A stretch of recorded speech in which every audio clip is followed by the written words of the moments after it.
It takes passion, vision, and courage to build a legacy. Casa Grande, transforming lives.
மதுரையில் நடைபெற்ற கல்யாண மாலை பிரம்மாண்டமான பட்டிமன்றம். நடுவர் திருமதி பாரதி பாஸ்கர் தலைமையில் வளர்ச்சிக்கும் வெற்றிக்கும் பெரிதும் துணை நிற்பது அடுத்தவரின் வழிகாட்டுதலா, சொந்த முயற்சியா? நடுவரின் தீர்ப்பு. சரி, இப்ப என்ன தீர்ப்பு? வளர்ச்சிக்கு எதுதான் நமக்கு உதவுகிறது? ராஜா சார் ஒரு பெரிய ஜுவல்லரி ஷாப் ஓனரை இன்டர்வியூ பண்ணார். ரொம்ப பெரிய ஆள், நீங்க எங்க போனாலும் அவரோட படத்தை இன்னைக்கு பார்க்காமலே இருக்க முடியாது. ராஜா சார் இன்டர்வியூ ஆரம்பித்து கேட்குறார், சார் உங்களுடைய ஆசிரியர் யார் சார்? யார் சார் உங்களுக்கு இந்த மாதிரியான விஷயத்தில் சொல்லி கொடுத்தது? அவர் சொன்னார், பசின்னு சொன்னார். நிஜமா சார்? கேள்வி அதான், பசின்னு பதில் சொன்னார். சார் இப்படிதான் சார் தனிப்பட்ட சாதனைகள் வெடித்து கிளம்புகிற போது அதற்கு பின்னாடி இருக்கிற சொந்த முயற்சியை நாம் குறைக்கலாமா என்று இவர்கள் கேட்டதிலே என்ன தவறு இருக்கிறது? எவ்வளவு உதாரணம் வேணும் சார்? எவ்வளவு கோச் வேணா நீங்க வைக்கலாம். அவனுக்கு நான் ஜெயிக்கணும்ன்ற வெறி இல்லைன்னா ஒரு பையனையோ ஒரு பெண்ணையோ உங்களால ஜெயிக்க வைக்கவே முடியாது. அதான் அவங்க கேட்டாங்க. அந்த பொண்ணு உங்ககிட்ட கேட்டதில்லை, அண்ணா என்னை படிக்க வைங்கன்னு. அந்த கேள்விதான் அவளுடைய வாழ்க்கையை மாற்றியதே தவிர நீங்கள் கொடுத்த உதவினால் மாத்திரம் அது மாறியதுன்னு எப்படி சொல்ல முடியும்னு அவங்க கேட்க. ஏன்னா பக்கத்திலேயே இருந்து அதே வேலையை செஞ்சிட்டு இருக்கிற 10 பொண்ணு இருக்கேன். அவங்களுக்கெல்லாம் சுஜித்திட்ட கேட்கணும்னு தோணலையே. தீதும் நன்றும் பிறர் தர வாரா என்று இந்த தேசத்திலே வந்த மொழியில் என்ன தவறு இருக்கிறது? எல்லாம் நீ செய்வதுதான். நீ ஜெயிக்கணும்னு நீ நினைச்சிட்டேன்னா உன்னை யாராலும் தடுக்க முடியாது என்று இவர்கள் சொல்லுகிறார்கள். என்ன தவறு? சில சமயம் வழிகாட்டிகள் நம்மை சிறைப்பறவைகளாக ஆக்கி விடுவார்கள் என்று இவர்கள் சொன்னார்கள். இதெல்லாம் செய்யவே கூடாது, அவர் சொல்லுவதை மீற முடியாது என்ற காரணத்தினாலே பொறுத்து கொண்டு அந்த வழியிலேயே போய் ஒரு வாழ்நாளையே வீணடித்து விட்ட எத்தனையோ கலைஞர்கள் இருக்காங்களா இல்லையா? சார் பையனுக்கு தோணும் சார், அப்பா பழைய பிஸ்னஸையே பண்ணிட்டு அதுலேயே இருக்காரு, அதை எக்ஸ்பேண்ட் பண்ணோம், அது புது டெக்னாலஜி வந்திருக்கு, நம்ம இன்னும் நிறைய பிரான்ச் வைக்கலாம். அப்பா சொல்லுவார், அகலக்கால் வைப்பது நம் குடும்பத்தில் வழக்கம் அல்ல. வேற வழி இல்லாமல் பொறுத்து கொண்டு புழுங்கி கொண்டு மீற முடியாத காரணத்தினால் வழிகாட்டி என்கின்ற சிறையிலே அகப்பட்டு கொண்டதால் வளர முடியாமல் போனவர்களினுடைய கதைகள் நம்முடைய நாட்டில் ஏராளம் உண்டு. அதில் வழிகாட்டி என்றாலே உடனே வணங்கிடணும்லாம் கிடையாது. சொந்த முயற்சியில் தான் வெற்றி கிடைக்கும்னு சொன்ன இவர்கள் 3 பேரையும் மனமாற பாராட்டுகின்றேன். நான் சுஜித் சொன்ன ஒரு வாசகம் அதிலிருந்து தான் இந்த பட்டிமன்றத்தினுடைய தீர்ப்பு இருக்கும்னு நான் நினைக்கிறேன். There is nothing like a self-made man என்று அவர் சொன்னார். ஜார்ஜ் மேத்யூ ஆடம் என்கின்ற கவிஞரனுடைய வாசகம் அது. ஜார்ஜ் மேத்யூ ஆடம் சொன்னார், there is nothing like a self-made man. We are all made of thousands of others என்று சொன்னார்.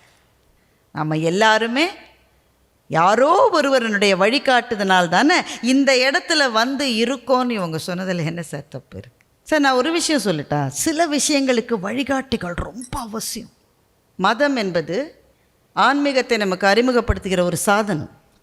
இன்றைக்கு நம்முடைய இளைஞர்கள் 10 பேரையோ 20 பேரையோ நீங்கள் கூப்பிட்டு, அது எந்த மதமாக வேணா இருக்கலாம், அவர்கள் பின்பற்றுகிற மதம் அல்லது ஆன்மீகத்தை பற்றி உனக்கு தெரிந்த 10 விஷயங்களை சொல் என்று சொன்னால் எத்தனை பேரால் பதில் சொல்ல முடியும் என்று நீங்கள் நினைக்கிறீர்கள்? அதை கூட விடுங்க சார், கோயிலுக்கு போகிறோம்ல, மீனாட்சி அம்மன் கோயிலுக்கு போகிறோம் சார், ஓடி போய் மீனாட்சியை பார்த்து ஐயோ இன்னும் கொடுக்காம இருக்கியேன்னு அவளை 2 திட்டு திட்டி அப்படியே வெளியில் ஓடி வருவோம். அந்த பக்கம் இந்த பக்கம் பார்க்க மாட்டேன்றான் சார்.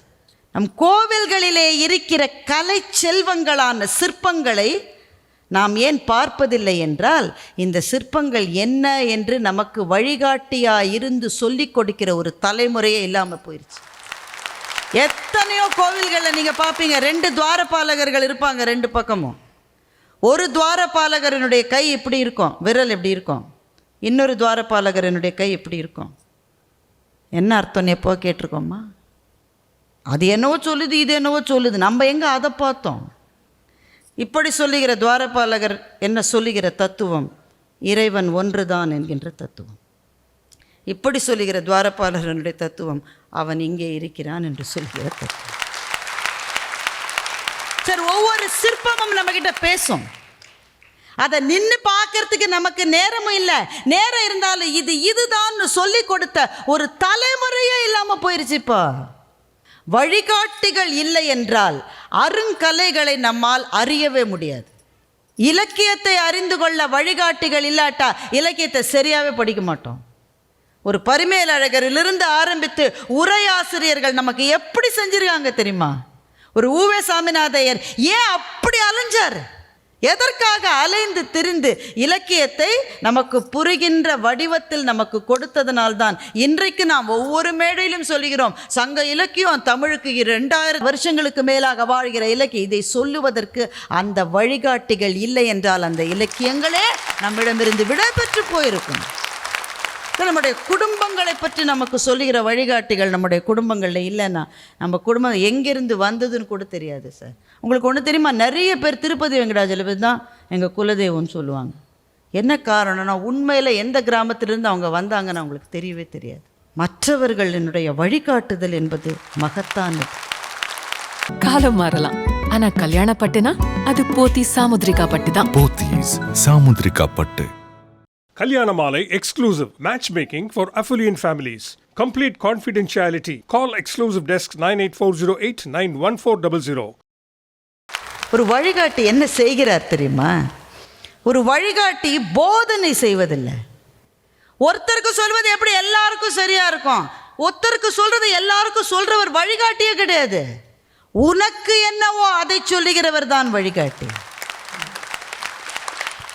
ஒரு ஆசிரியர் வழிகாட்டுகிறார். ஏய், உனக்கு பாட வரும், உனக்கு ஆட வரும், உனக்கு அட்மினிஸ்ட்ரேஷன் வரும், இதை சொல்லுகிறவர் தான் ஆசிரியர். ஒரு எழுத்தாளர் ஆசிரியராக இருந்தார். அவருடைய மாணவர்கள்லாம் சேர்ந்து எங்கள் ஐயான்னு சொல்லி ஒரு புத்தகம் வெளியிட்டாங்க அவரை பற்றி. அவர் ரிட்டையர் ஆன உடனே ஒரு மாணவர் சொல்லுகிறார், அவர் கடைந்தெடுத்த ரவுடியான கடைசி பெஞ்ச். அந்த மாணவன் கடைசி பெஞ்சில் தான் இருப்பாங்க, வாத்தியார் எல்லாம் அடிப்பாங்க, என்ன அடித்தாலும் அவர் திருந்தல். ஒரு தமிழாசிரியர் வந்தார். இவன் கிளாஸில் பண்ணுற வம்படிலாம் பார்த்தார். என்னை வந்து ஸ்டாஃப் ரூமில் பாருனார். அடிக்கடி ஸ்டாஃப் ரூமில் போய் அடி வாங்கி இந்த மாணவனுக்கு ரொம்ப பழக்கம். அடிக்க தான் கூப்பிட்றான்னு போனான். இந்த தமிழாசிரியர் சொன்னார், உட்காருங்கன்னார். பின்னாடி யாரையோ சொல்கிறாருன்னு நின்றுக்கிட்டே இருந்தான். தம்பி, ஒன்றை தான் சொல்கிறேன் தம்பி, உட்காருங்க. உட்கார வச்சுட்டு அவர் கேட்குறாரு, இவன் அடிக்க போகிறார் திட்ட போகிறாருன்னு இந்த மாணவன் நினைக்கிறான். ஆசிரியர் கேட்குறாரு, அடுத்த வார இலக்கியம் என்ற கூட்டம் இருக்குது, நீ அதுக்கு வரவேற்புரை சொல்கிறியான்ற. என்னது இலக்கியம் என்ற கூட்டத்துக்கு நான் வர? அதெல்லாம் எனக்கு வராது, அடிக்கணும்னா அடித்து அனுப்புங்க சீக்கிரம், இதெல்லாம் பேசாதீங்கன்றான். சரி, நீ வர்றவங்களுக்கெல்லாம் உட்கார வைக்கிறது, சால்வை போடுறது, அதெல்லாம் பண்ணுறியா? அது வேணா பண்ணுறேன். அந்த மாணவனை ஒவ்வொரு இலக்கியம் என்ற கூட்டத்துலேயும் சால்வை போட வச்சுது, எல்லாருக்கும் தண்ணி. ஒரு முறை வரவேற்புரை சொல்கிற மாணவன் வரல. தமிழ் ஐயா கேட்கிறார், இது 4-5 தடவை கேட்டுட்டல, அதே தான் நீ சொல்கிறியா? மேடையில் ஏறி வரவேற்புரை சொன்னார். ஒரு 100 பேர் கை தட்டினாங்க சார். அந்த மாணவர் எழுதுகிறார், அதுதான் ஆரம்பம், இன்றைக்கு நான் ஒரு IAS அதிகாரி என்று எழுதுகிறேன். நம்மளுடைய வாழ்க்கையை புரட்டி போட்ட ஏதோ ஒரு ஆசிரியரோ ஏதோ ஒரு வழிகாட்டியோ நம்ம ஒவ்வொருவருக்கும் இருக்கிறார்கள். எனக்கும் அதுதான் நடந்தது, ராஜா சாருக்கும் அதுதான் நடந்தது. எத்தனையோ பேச்சாளர்கள், எங்களை விட சிறந்த பேச்சாளர்கள் இருக்கிறார்கள், மறுக்க முடியாத உண்மை. ஆனால் சாலமன் பாப்பையா என்கின்ற ஒரு தந்தையினுடைய கருணை பார்வை எங்கள் மீது பட்டது. அவங்க சொன்னாங்கல்ல, ஒரு தடவை பேச வச்சுட்டு அன்றைக்கி நல்லா பேசலைன்னா வழிகாட்டி திருப்பி அனுப்பிச்சிடுவார், வழிகாட்டி அனுப்புவார். ஆனால் ஒரு குரு அனுப்ப மாட்டார். ஒரு குருவினுடைய கருணை இருக்கிறதே, அது தாயின் அன்பை விட, காதலியின் பரிவை விட பவித்திரமானது. ஜெயமோகன் ஒரு கதை எழுதினார். ஒரு ஆசிரியர் விருது வாங்க போகிறார். விருது வாங்க போகிற போது மாணவர்கள் கூட்டமாக வந்திருக்காங்க. எல்லாரும் வந்துட்டாங்க சார். அவர்கிட்ட 20 வருஷம் படித்தவன்ல முக்கியமானவன் அத்தனை பேரும் இருக்கான். இவர் விருது வாங்க போகிற, இவருக்கு வயசாயிருச்சு. இவரை ஏற்ற ஒரு மாணவன், இறக்க ஒரு மாணவன், இவர் வேட்டியை கட்டுறதுக்கு உதவ ஒரு மாணவன், அவ்வளோ ஸ்டூடெண்ட்ஸ் இருக்காங்க சார். இந்த ஆசிரியர் என்ன சொல்லியிருக்கணும்? மேடை ஏறுத்துமா, என் பசங்க அத்தனை பேரும் வந்திருக்காங்க, என் வீட்டுக்காரம்மா வந்திருக்கு, அதை விட என்ன அப்படி தானே சொல்லணும் ஒரு ஆசிரியர். ஒரே ஒருத்தன் பேரை சொல்லி அவன் ஏண்டா வரலன்னு கேட்குறான். வராமல் போன ஒருவன் இருக்கிறானே, அவன் குடிப்பழக்கத்துக்கு ஆளாயிட்டான். இதெல்லாம் நிஜமான கேரக்டர்ஸ், பேர் சொல்லக்கூடாதுன்றதுனால நான் சொல்லலை. குடிப்பழக்கத்துக்கு ஆளாயிட்டான், அவனும் வந்திருக்கான். ஆசிரியர் முன்னால் குடிச்சிட்டு நிற்க பயந்துக்கிட்டு மேடைக்கு பின்னாடி அவன் நிற்கிறான். ஆனால் மந்தையிலிருந்து பிரிந்து போன அந்த ஒரு ஆட்டைத்தான் மேய்ப்பன் எப்போதும் தேடுவான் என்பது போல 100 மாணவர்கள் இருந்தாலும் வழிதவறி போன அந்த மாணவனை கேட்கிற நெஞ்சம் இருக்கிறதே, அதுதான் ஒரு ஆசிரியனுடைய நெஞ்சம், அதுதான் ஒரு வழிகாட்டியினுடைய நெஞ்சம். வழிகாட்டிகள் இல்லாமல் 1 இன்ச்சு கூட நம்ம வாழ்க்கையில் உயர்ந்துட முடியாது. எனக்கு என்னவோ தோன்றுகிறது, சுயமுயற்சி என்பது இந்த பெரிய ஜனத்திரளில் சில பேரை ரொம்ப பெரிய உயரங்களுக்கு கொண்டு போகிறது. அதுக்கு என்ன காரணம்னு யாராலையும் சொல்ல முடியாது. இறைவனுடைய கருணையா, ஒரு 7 வருஷத்துக்கு முன்னாடி அந்த தலைமுறையில் எவனோ ஒருத்தனுக்கு அந்த ஃபயர் இருந்ததா தெரியாது, அதை கண்டே பிடிக்க முடியல. ஆனால் அவன் அப்படி போகிறான். அது 1 விழுக்காடு தான். அது 99 விழுக்காடு வெற்றி பெற்றால் ஏதோ ஒரு நல்ல ஆசிரியரினுடைய ஆசி என்கின்ற அது இல்லாவிட்டால் ஒரு அடி கூட எடுத்து வைக்க முடியாது. உங்களுக்கு உங்களுடைய சொந்த முயற்சியில் நீங்கள் எந்த வெற்றியையும் பெறலாம். ஆனால் அந்த வெற்றி சமூகத்துக்கு பயனுள்ளதாக இருக்க வேண்டும் என்கின்ற சிந்தனையை ஒரு குருவோ ஒரு ஆசிரியரோ மாத்திரம்தான் தர முடியும். ரொம்ப அழகாக தெய்வானே ஒரு வார்த்தை சொன்னாங்க, வாங்கிக்கிட்டு கொடுக்காம இருக்க முடியாதுன்னு சொன்னாங்க.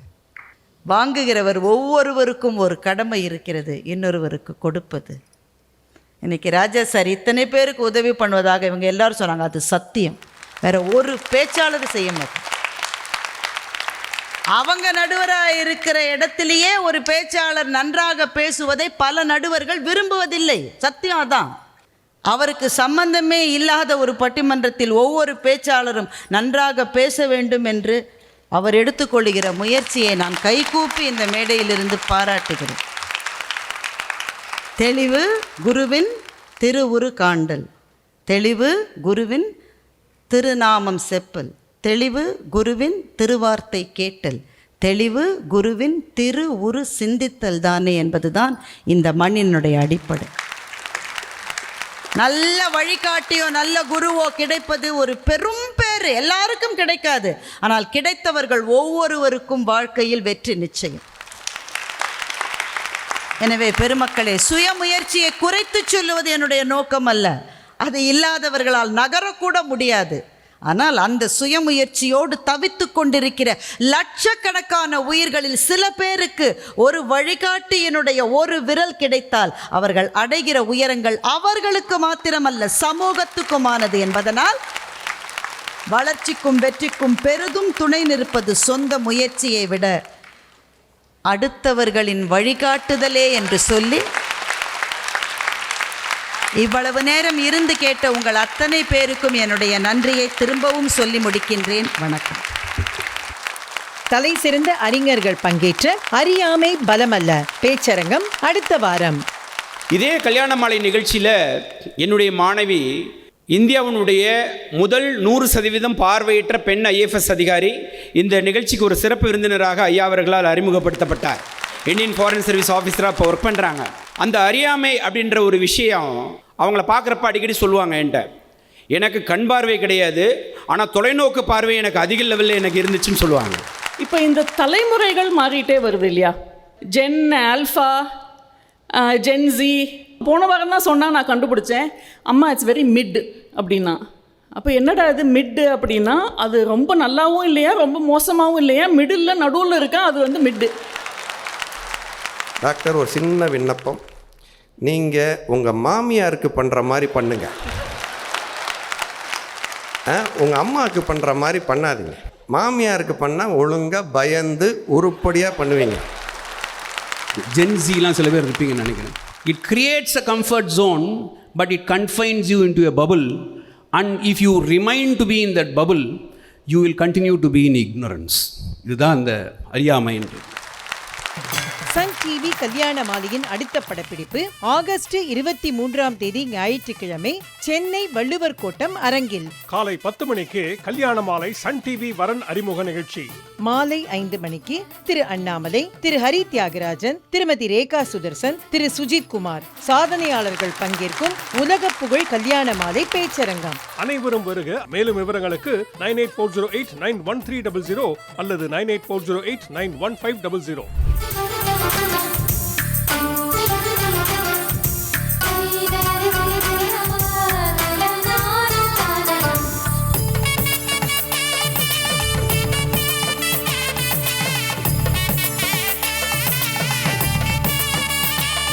உங்கள் வீட்டு வரனுக்கு மிகச் சிறப்பான இல்வாழ்க்கை துணை அமைய பதிவு செய்து கொள்ளுங்கள். kalyanamaalai.com